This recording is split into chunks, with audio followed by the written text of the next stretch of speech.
इधर आबकारी घोटाले में फंसे पूर्व मंत्री कवासी लखमा ईडी के छापों के बाद से सुर्खियों में हैं। लखमा ने छापों के बाद इसका ठीकरा एपी त्रिपाठी पर फोड़ा था। अपने अनपढ़ होने का फायदा उठाने का आरोप लगाया था। कवासी लखमा की इस दलील पर लखमा बीजेपी के निशाने पर आ गए। मंत्री केदार कश्यप ने पूछा कि कवासी लखमा अनपढ़ हैं, ये बात क्या उन्हें ईडी रेड में फंसने के बाद पता चली? अब उनको ये समझ में आ रहा है कि वो अनपढ़ थे। यदि अनपढ़ थे तो मंत्री में रहने का जो सामूहिक दायित्व है उससे वो इनकार कर रहे हैं।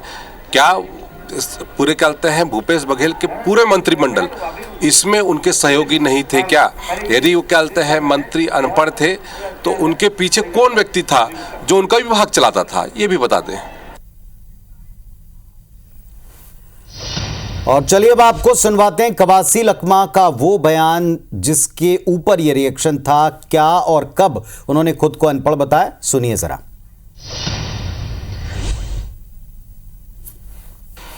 यार मैं अनपढ़ आदमी हूँ। कोई कागज आता था तो त्रिपाठी लेकर आता था, दस्तखत करता रहा।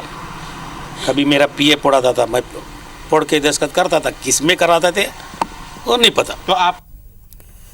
तो दरअसल आपको याद होगा कि 2 दिन पहले कवासी लखमा के ठिकाने पर, उनके करीबियों के ठिकाने पर, उनके बेटे के ठिकाने पर ईडी की टीम ने कार्रवाई की, दबिश दी। और जब दबिश दी, पूरा दिन कार्रवाई चली, सुबह 5 बजे से लेकर देर शाम तक।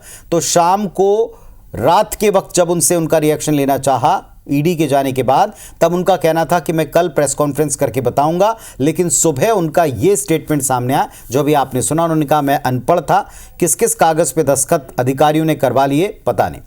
वहीं ईडी की कार्रवाई पर लखमा के इस बयान को लेकर बीजेपी ने कार्टून पोस्टर के जरिए भी निशाना साधा। छत्तीसगढ़ बीजेपी ने एक्स पर एक पोस्टर जारी किया जिसमें शराब घोटाले को लेकर तंज कसा है। कार्टून पर लिखा है कि कांग्रेस के कुशासन में 2000 करोड़ के शराब घोटाले का मामला।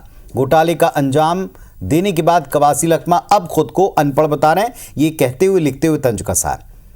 और उन्होंने ये भी लिखा है, इसे कहते हैं पहले चोरी फिर सीनाजोरी।